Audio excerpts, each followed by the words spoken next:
Hey, hi guys, how are you? Tudo bom? Tudo bom com vocês? Tudo bem? Professor Renato Baggio mais uma vez aqui para a gente encerrar e praticarmos um pouquinho também os nossos pronomes relativos. Então a gente vai encerrar esse assunto com chave de ouro. E aí a gente vai também fazer alguns textos aqui para você perceber a presença, como é bastante comum a presença deles nos textos, enfim. Temos até um pouquinho de exercício para hoje, que é importante também, né? Sabe que não adianta a gente estar aqui só falando, só expondo o conteúdo se você não pratica, aliás. Coloque isso na sua cabecinha, tá? A aprendizagem só se dá a partir da prática. Isso vale tanto para questões mais teóricas quanto para questões práticas mesmo, do seu corpo, né? Então, enfim, não esquece disso não, tá? O processo de aprendizagem só se concretiza através da prática. Vamos lá, vamos retomar. A gente vinha falando sobre os pronomes relativos. Imagino você que você já seja um expert nisso, né? Esses são os carinhas que a gente estudou, né? E aí o que acontece? Ficou faltando uma coisa que eu fiquei ali, plantei uma sementinha da curiosidade para você na última aula, não foi? Eu disse que dependendo da frase, você pode simplesmente tirar o pronome relativo da frase e ela continua correta. Como assim? Bom, vamos lá. A partir do exemplo fica mais fácil de eu te mostrar isso. Dá uma olhada aqui, eu trouxe duas frases para você, nas quais eu utilizo o pronome relativo which. Legal, né? The magazine which I bought is for my sister, que diz, a revista que eu comprei é para minha irmã. E aqui a gente tem o seguinte, ó. The magazine which is on the floor is mine. A revista que está no chão é minha. Suponha lá que tem uma revista no chão, alguém pergunta e eu falo, não, a revista que está no chão é minha. Tudo bem. O engraçado da história toda é que assim, né, dentro do escopo da língua inglesa, algumas pessoas que já estudaram, umas têm mais facilidade, outras têm menos facilidade, normal. Tem gente que tem aí mais facilidade para a parte de exatas, são as tais das inteligências múltiplas, certo? Normal, a gente respeita, mas eu ainda sou daquela crença de que a gente consegue romper qualquer barreira com esforço, tudo bem? Mas o fato é que tem gente que já domina muito bem o inglês, né? Fala muito bem o inglês, alguns aprenderam sozinho, é possível, tem gente que é autodidata. E tem gente que sabe tirar esses pronomes aqui da frase, só não sabe por que sabe, mas sabe que sabe. Então, veja, alguns de vocês é possível que olhe para cá e fale, eu sei tirar. E como é que você sabe? Você fala, sei lá, eu tirei e ficou bom. Eu tirei na audição, fica boa a frase. E é verdade, é intuitivo mesmo, tá? Primeiro problema aqui é o seguinte, você vai enfrentar uma prova logo, uma prova de exame nacional. Qualquer que seja, um vestibular, uma prova nacional do exame médio, né? E aí, do ensino médio. E aí o que acontece? Olha só, sempre que é possível remover o pronome relativo, é mais bonito já vir sem ele. Então é provável que na sua prova, no seu texto, já venham várias frases sem o pronome relativo. E como é que eu vou fazer você entender uma frase na qual o pronome relativo não está ali, mas você tem que ler no português, né, na tradução, como se tivesse? Ué, a gente vai fazer uma engenharia reversa. Como assim uma engenharia reversa? Eu vou ensinar você a tirar o pronome relativo da frase, para quando na prova do seu vestibular, do seu exame nacional do ensino médio, já venha sem... Você já fala, opa, aqui não tem o pronome, mas eu enxergo ele, porque eu também sei tirar. Eu sei que aqui deveria ter um pronome relativo, inclusive sei qual. Então funciona assim, ó. Vamos lá, quem sabe, né? Qual dessas frases eu poderia tirar o which e ela permaneceria correta? Eu posso dizer assim, ó. The magazine I bought is for my sister. Ou fica melhor na segunda. The magazine is on the floor is mine. Pois é, somente uma delas está correta e a regra diz o seguinte, a regra diz assim, não anote, não vai precisar, tem um macete para você. Mas a regra diz assim, ó, quando o pronome relativo tem função de objeto, ele pode ser removido da frase. Pá, quando o pronome relativo tem função de objeto. Concorda comigo que isso foi tema da nossa primeira aula de pronomes relativos? E no calor da prova de um vestibular, de um Enem, você não vai ficar parando para pensar assim, né? Quando o pronome relativo tiver função de objeto, então deixa eu descobrir nessa frase se ele tem função de objeto para daí... É muito trabalheira, nem vai passar isso pela sua cabeça.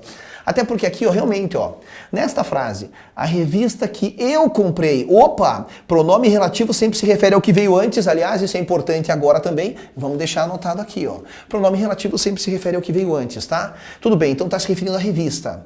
Só que olha aqui, ó, eu comprei. Se eu comprei, eu sou o sujeito da frase.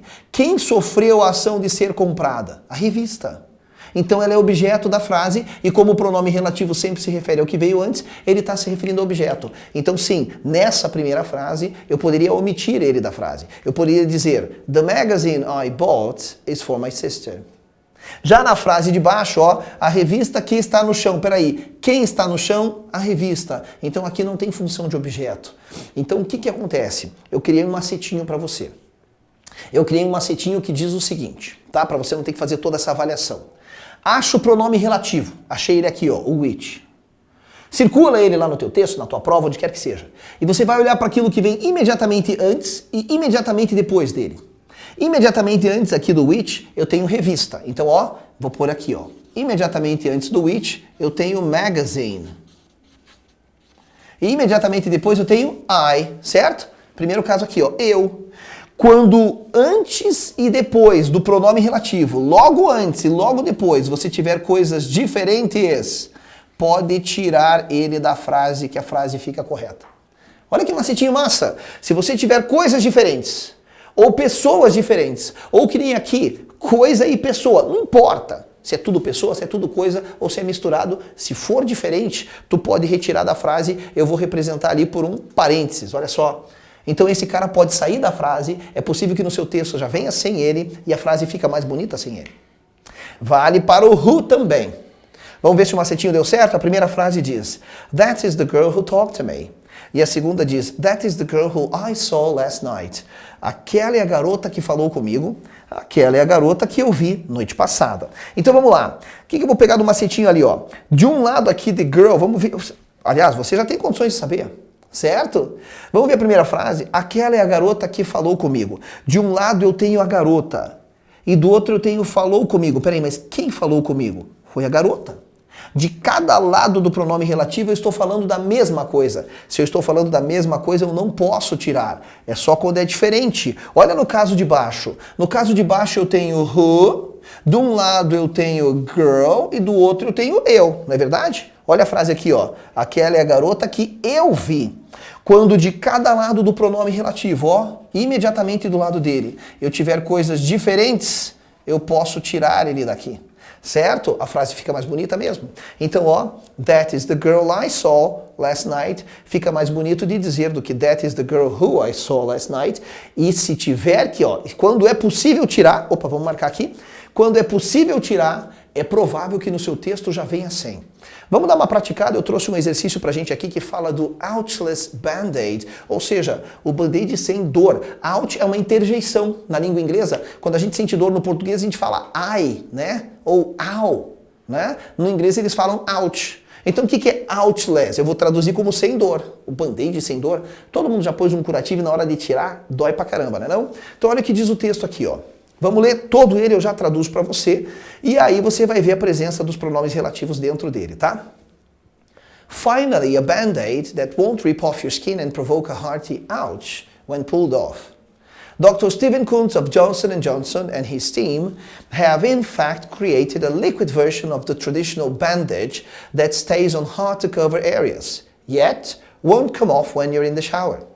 The product, available in the United States since last year, costs $7.99 and consists of a bottle with 40 drops of liquid bandage and 10 applicators. Vamos lá que tem mais um trechinho do texto, ele diz assim: finalmente um band-aid que não arrancará a sua pele e provocará um doloroso ai quando puxado, tá? O Dr. Stephen Kuntz, dessa empresa aqui, Johnson & Johnson, e a equipe dele, have created. Eles criaram, na verdade, uma versão líquida da bandagem tradicional que fica em áreas difíceis de cobrir. E ainda assim, não sairá quando você estiver no chuveiro. Opa! O produto disponível nos Estados Unidos desde o ano passado custa isso aqui e consiste de uma garrafinha, um potinho. Bottle não é só garrafa, tá? Potinho de colírio é bottle também, aqueles potinhos pequenininhos de medicamentos, tá? Com 40 gotas da bandagem líquida e 10 aplicadores. Olha que troço bacana aqui, finalzinho do texto. Drops of liquid bandage are placed on an applicator swab, which is there. Olha o which batendo na nossa cara aqui, ó. Pronome relativo, coisa mais comum eles no texto. The drops of liquid bandage are placed on an applicator swab, which is then rubbed over a dry wound. A chemical reaction causes a clear yet hard film to form in just a minute. As the wound heals, the bandage just fades away. Olha que coisa interessante, você vai ver que as perguntas parecem fáceis, mas elas têm pegadinhas e eu tô aqui para te treinar nisso também. Gotas da bandagem líquida são colocados num cotonete aplicador. Se você não sabia dizer cotonete em inglês, está aqui, ó. Que é então esfregado sobre um ferimento seco. E a pronúncia é com som de U mesmo, wound. Tá? Então você tem que limpar o ferimento ali e aí você aplica. Uma reação química causa o quê? A clear yet hard film, ou seja, uma película transparente e ainda assim dura, a se formar em 1 minuto. À medida que, essa tem várias traduções, hein?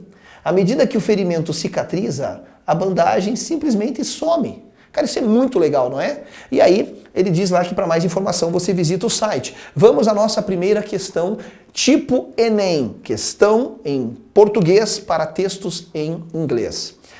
O texto fala de um tipo de curativo plástico de fácil remoção. Peraí, eu não vou nem continuar lendo o item, aprenda uma coisa na prova, tá? Qualquer informação errada invalida o item inteiro. O texto fala de um curativo líquido e não plástico. Acabou, eu não vou. Ele fala de um band-aid à prova d'água. Tem gente que tem vontade de marcar aqui, ó. Claro, ele não sai no banho. Disse no texto que ele não sai no banho. Então é a prova d'água. Veja, prova de interpretação de inglês, eu nem sei por que dão esse nome. Ela não é uma prova de interpretação. Ela é uma prova de decodificação. Significa que não é para você interpretar, inferir, deduzir ou supor nada. Tá errado dizer a prova de inglês é de interpretação. Não é. Só vale a verdade do texto. E o que ele não falou, tu considera falso. Tem gente que cai nessa. Ah, não, mas eu deduzi que é a prova d'água porque não sai no banho.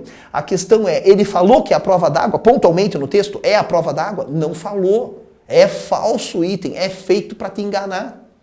Olha a próxima então. É um tipo de band-aid que não arranca os pelos. Ah, então vou marcar essa, né? Porque ele some sozinho à medida que o ferimento cicatriza, então não arranca os pelos. Ele falou no texto, não arranca os pelos. Você não pode deduzir isso, certo? Até porque ele falou que ele some à medida que o ferimento cicatriza, mas ele não falou se você quiser arrancar aquilo antes. Então veja, não sai deduzindo, não tem dedução, supor e interpretar. Tudo bem? Mentira a letra C também. Um tipo de curativo que some à medida que o ferimento cicatriza. Aí sim, isso ele falou. Ou é um tipo de curativo adesivo? Um tipo de curativo adesivo não, ele é líquido. E não que se torna líquido ao ser retirado. Nada a ver, realmente a correta é a letra D. Pegou essa? Parece uma questão furada, mas não é. Ela serve para te mostrar essa pegada. Só vale a verdade do texto. E por fim, olha aqui, o novo curativo. Essa é facinho, tá? É feito de plástico, é de borracha, é de pano, é líquido ou é na forma de creme? Por favor, né? Aqui o examinador te deu um presente, né? Ele é líquido, é claro. E por fim, para a gente terminar nossa aula aqui, ó, eu trouxe um texto que usa pronome relativo e que ele fala de uma doença extremamente rara, que tem no Brasil também. E imagine uma doença na qual toda vez que você se machucar, vai crescer um osso em você. Você fala, ah, não, isso não existe. Existe sim. Nós vamos ler agora um texto aqui da fibrodisplasia ossificante progressiva, tá? Depois você pode googlar mais sobre isso e procurar mais informação, mas é uma doença que toda vez que você se machucar, o teu corpo vai lá e tentar cicatrizar isso e vai criar um osso aonde?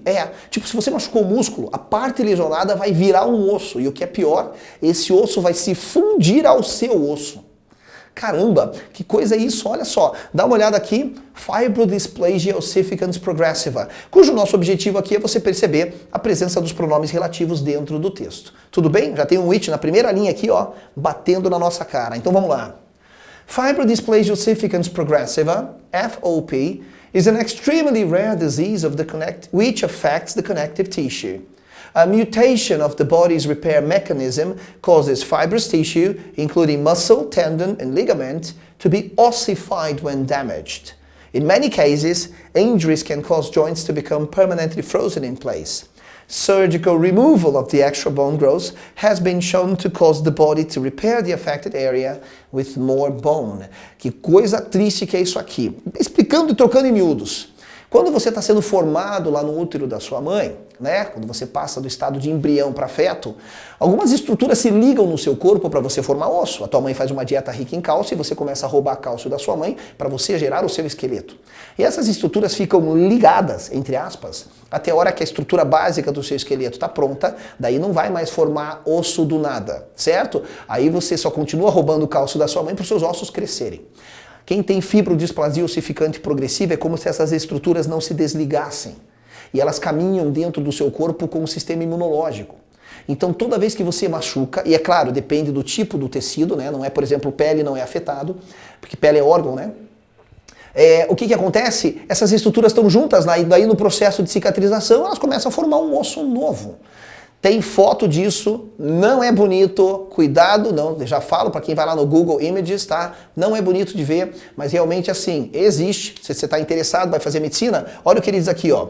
Fibrodisplasia ossificante progressiva é uma doença extremamente rara que afeta o tecido conectivo, ou seja, tudo que conecta coisas no seu corpo. Tendão, ligamento, músculo, tudo que conecta coisas.